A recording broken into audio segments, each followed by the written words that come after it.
प्रधानमंत्री नरेंद्र मोदी ने कहा है कि कांग्रेस और राष्ट्रवादी कांग्रेस पार्टी के 15 साल के शासन ने महाराष्ट्र को बर्बाद कर दिया है।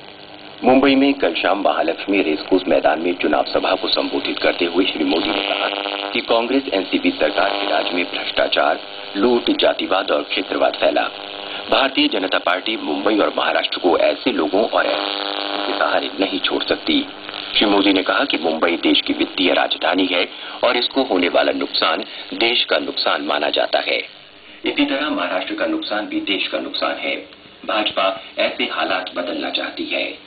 श्री मोदी ने राज्य के मतदाताओं से विधानसभा चुनाव में खंडित जनादेश के बजाय भारतीय जनता पार्टी को पूर्ण बहुमत देने की अपील की।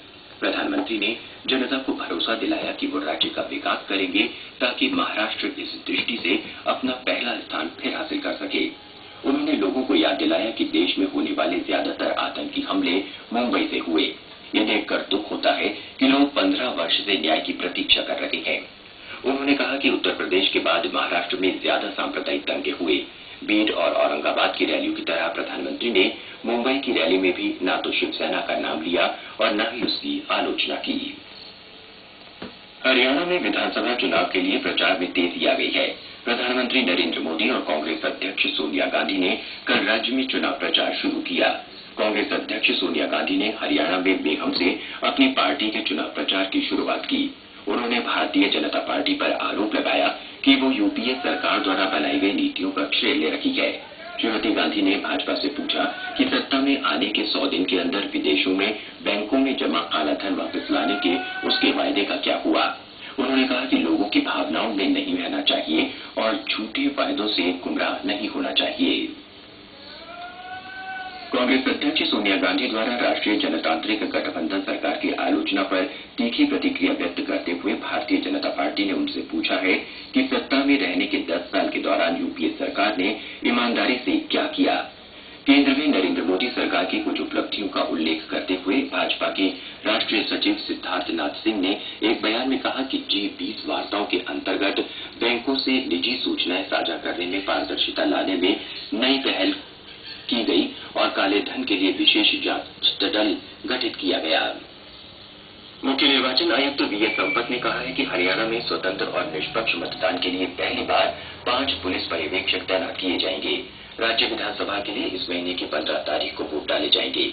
श्री संपत ने चंडीगढ़ में कहा कि ये पुलिस पर्यवेक्षक राज्य के संवेदनशील जिलों में तैनात किए जाएंगे। मुख्य निर्वाचन आयुक्त राजनीतिक दलों, राज्य के मुख्य सचिव, पुलिस निरीक्षकों और अन्य अधिकारियों के साथ चंडीगढ़ में बैठक के बाद एक संवाददाता सम्मेलन को संबोधित कर रहे थे।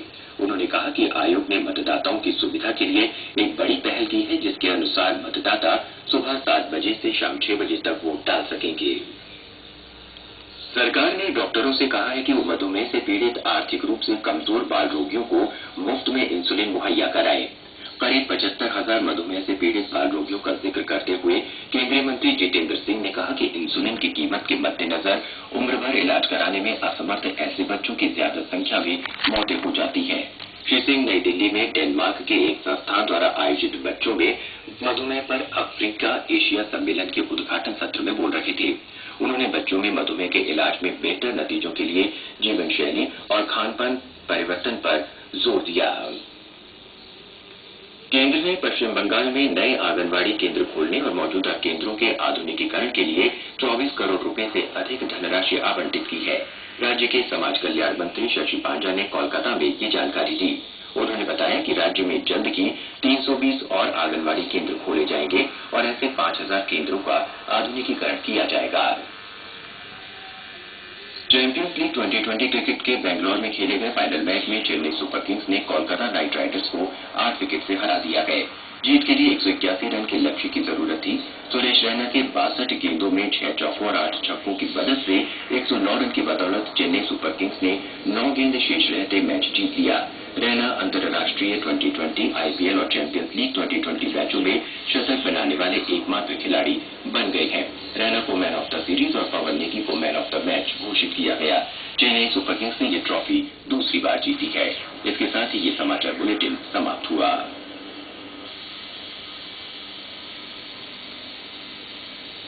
This is All India Radio, the news, read by Campbell. reaching them.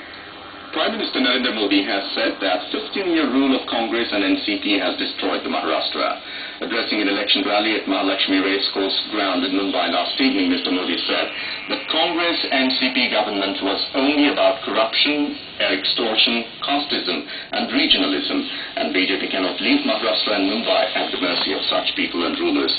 The Prime Minister said Mumbai being the financial capital of India, its loss is country's loss. The BJP wants to change this and speed up the economic development of state. He made an appeal to voters of the state for an absolute majority to Bharatiya Janata Party in the assembly elections instead of a hung assembly. Prime Minister made a promise to the people that he will develop the state so that it regains its #1 position.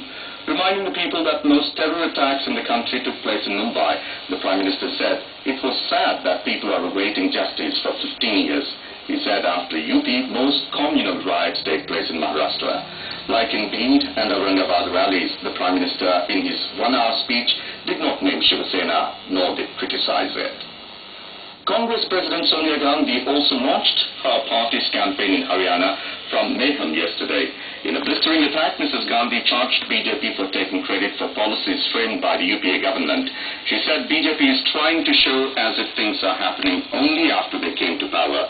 Mrs. Gandhi asked BJP as to what happened to their promise of getting back black money within 100 days of coming to power. She asked people not to get swayed by emotions and false promises. Reacting sharply to Congress chief Sonia Gandhi's criticism of NDA government, BJP has asked her to introspect on what the previous UPA regime had honestly done in its 10 years in power. Listing some of the achievements of the Narendra Modi government at the centre, BJP National Secretary Siddharth Nath Singh said in a statement that an SIT was set up for